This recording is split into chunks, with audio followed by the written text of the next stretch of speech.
घारो जिला ठट्ठा की साहिली पट्टी के इलाका मकीनों की मुंतखब नुमाइंदों से दाद रसी की अपील। बुनियादी सहूलियात से महरूम इलाका वासियों ने सेनेटर सस्सी पलेजो, MNA मोहतरमा शमसुन्निसा, MPA जाम अवैस गोहराम, PP जिलाई सदर सादिक अली मेमन से मदद की अपील। मोहम्मद अली मला की रिपोर्ट। घारो जिला ठट्ठा के साहिली पट्टी के इलाका मकीनों की मुंतखब नुमाइंदों से दाद रसी की अपील। बुनियादी सहूलियात से महरूम इलाका वासियों ने सेनेटर सस्सी पलेजो, MNA मोहतरमा शमसुन्निसा, MPA जाम अवैस गोहराम, PP जिले सदर सादिक अली मेमन से मदद की अपील। तफसीलात के मुताबिक घारो शहर के करीब कोस्टल हाईवे पर समुद्र किनारे गोट आरब जत बुनियादी सहूलियात से महरूम, जहाँ हजारों अफराद पर मुश्तमिल आबादी सदियों से आबाद है, मगर आज भी बिजली, साफ पानी, मेडिकल और तालीम जैसी बुनियादी सहूलियात इस गोटों में असर नहीं। गोट मोहम्मद आरब जत के रिहायशियों वफा असगर जत, मीर शाह नवाज जत, हाकम जत ने मीडिया को बताया, हम अपने इलाके के मुंतखब नुमाइंदों से सिर्फ मौदवाना गुजारिश ही कर सकते हैं कि वो हमें हमारे हक से महरूम ना रखें और हमें बुनियादी सहूलतें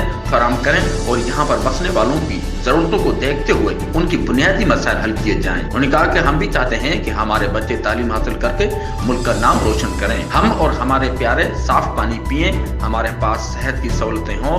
बीमारी की हालत में हमें कई 100 किलोमीटर का सफर तय करना पड़ता है, जबकि इमरजेंसी और डिलीवरी के दौरान तो कई अमवात रूनमा हो चुकी हैं, उन्हें मरने से बचाया जाए। रास्ते की परेशानी है, जो कुछ रास्ता हमें मुयसर है उसके होने या ना होने का कोई फायदा नहीं। और तो और जब भी समुद्र चढ़ता है तो पानी हमारे गोट के घरों के अंदर तक दाखिल हो जाता है, फिर हमारे पास अपने घरों को छोड़कर दूर पनाह लेने के सिवा दूसरा कोई चारा नहीं बचता। उन्होंने कहा हमारी मुंतखब नुमाइंदों से सिर्फ यही गुजारिश है कि हमारी दाद रसी की जाए। कैमरा टीम के साथ मोहम्मद अली मल्हा, राज न्यूज़, घारो।